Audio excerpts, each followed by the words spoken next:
What's up, guys? Welcome to the Stats Free Sports channel. Here to bring you a video on a 2024 way too early versus matchup. So this is not a mock draft. I know I don't really do mock draft that often. I did some a couple years ago. I tend to stay away from them. I like to do more of a versus or at least a player analysis. I don't really like to do mock drafts, but this is a versus matchup. I think that could get very, very interesting for next year's draft, and that's who will be QB1, Drake Maye or Caleb Williams. Now, I know Caleb Williams won the Heisman. I know he's a more bigger name star. He's a more flashy player. He's with Lincoln Riley. He's with USC. He's been the more proven prospect also. He's been doing this for 2 years now, going on three, and Drake May just burst onto the scene last year. But I do think there's a chance. There's a case. Depending on what team, is quarterback needy at pick one or pick two, that Drake May could be the number one overall, or at least the number one quarterback I should say, pick in next year's draft. Now let's discuss why. So I'm looking at everyone's way too early 2024 mocks, and I'm reading some articles I'm on YouTube, watching some of my favorite guys, and it's like, man, everyone seems to have penciled in Caleb Williams as QB1. Now let's go to the strengths of Caleb Williams. 6'1", 220, smaller guy but more compact. And I know we've seen a smaller guy go number one, at least at the quarterback spot the last couple years. Bryce Young, Baker, Kyler, so that's a trend going on now about the smaller guys are going higher and higher, and obviously been number one for a couple years now. So that definitely goes in Caleb Williams' favor. But as I said earlier, he's like a Pat Mahomes Jr., Pat Mahomes too. He plays outside the structure of an offense. He's a playmaker, throw on the run, hold on to the ball a little bit longer, but you get bigger plays, and he's also big arm, accuracy, all that good stuff, right? And the main thing with him is, can you corral him to keep him inside the pocket? A guy like Pat Mahomes who can carve you up, who can dice you up, they prefer to be more of a freestyle type of quarterback, and that's something that's also a double-edged sword, so that's really the main strengths for a guy like Caleb Williams.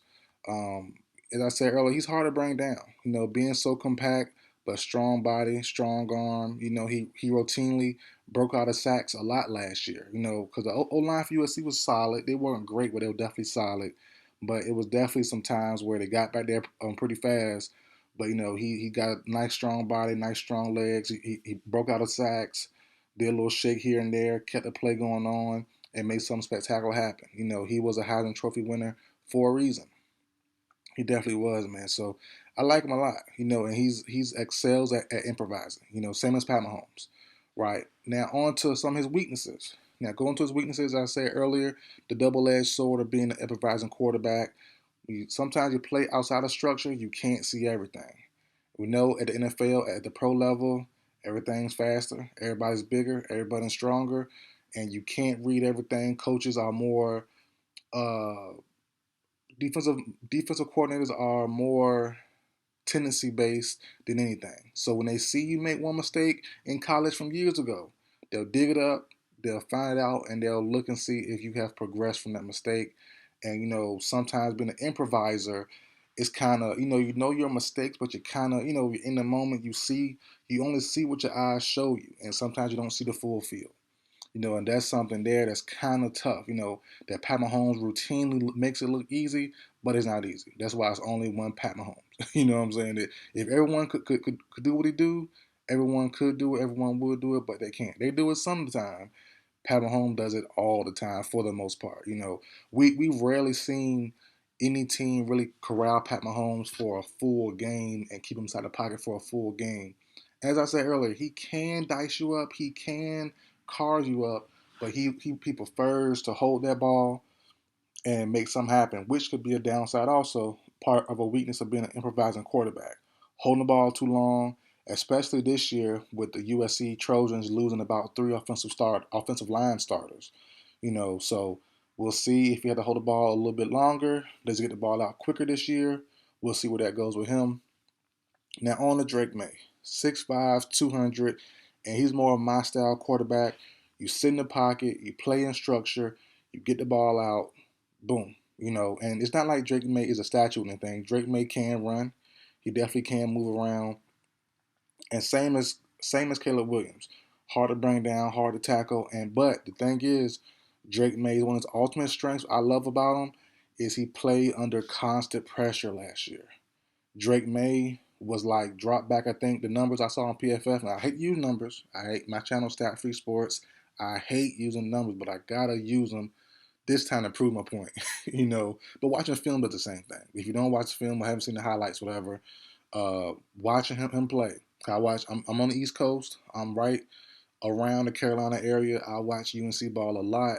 I like the Tar Heel, whatever. So seeing him play, he got pressured a lot. He dropped back about 200 sometimes, and he was someone was in his face most of those times.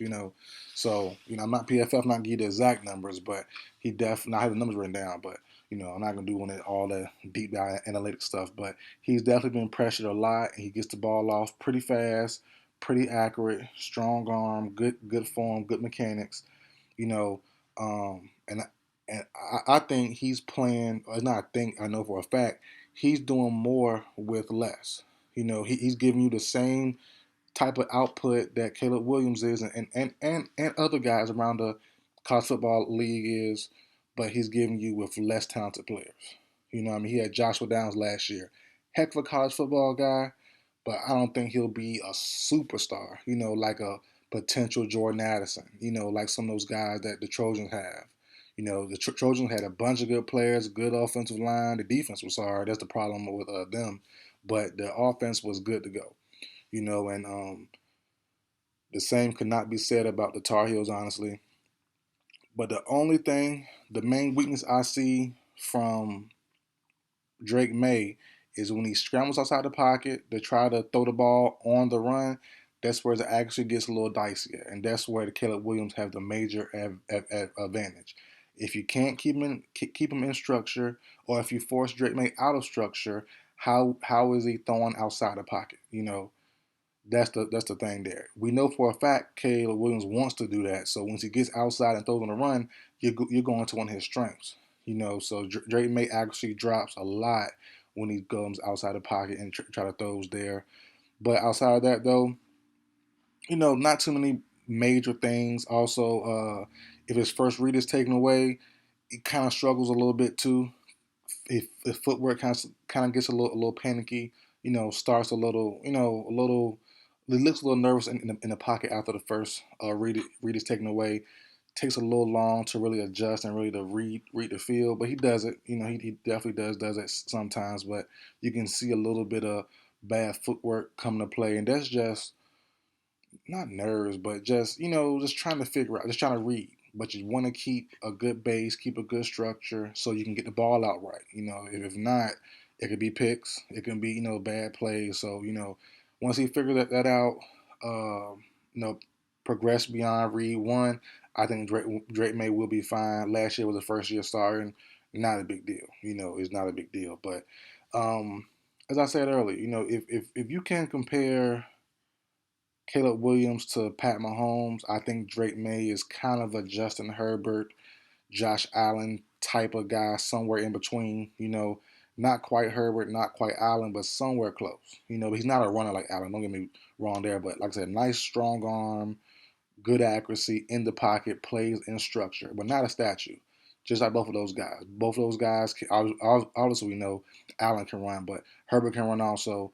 He's not a statue, but he's not going to be a mobile QB all the time either. So that's the thing there. Who would you prefer personally? Who would these teams prefer? Let's say the Cardinals. If they get pick one, who would they go for? They already have Kyler, smaller guy, gets beat up a little bit more, but he's not as big as a guy like Caleb Williams is. But would you go for a bigger guy like Drake May, plays in structure, stays in the pocket? Could a Kyler Murray, kind of dissuade the Cardinals from going back to a mobile quarterback? That could be the case. So there's definitely a possibility for some reason if the Cardinals are the worst team in the league next year, they get pick one, right? and they trade Kyler. Kyler wants to go, obviously. Hopkins gets traded most likely sometime this offseason, which hasn't been done yet, which is weird. But let's say he gets traded sometime during this offseason or sometime next offseason because the Cardinals suck, right? He wants to be gone. He goes to the Vikings. Kirk Cousins goes to the Titans, something like that, right? Just for example.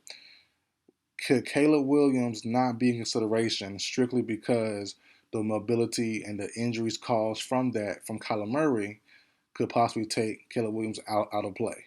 That could be the case. They might want a structured guy, play in structure, stay in the pocket. You won't get hurt as often. You won't be in danger as often as Kyler did. Kyler is electric. Kyler gets the job done on his feet. He makes defense look crazy when they're trying to tackle him. But in the same token, if he gets caught, he's gonna get lit up and he could get injured. Same as Caleb Williams. So, that could dissuade some teams like the smaller guys who haven't really worked out really. Baker, smaller, got injured. With the Browns last year, they moved on to someone bigger and better than Deshaun Watson. Kyler, we're not really sure yet, but he did get injured, torn ACL. But I think Kyler was a non-contact injury though.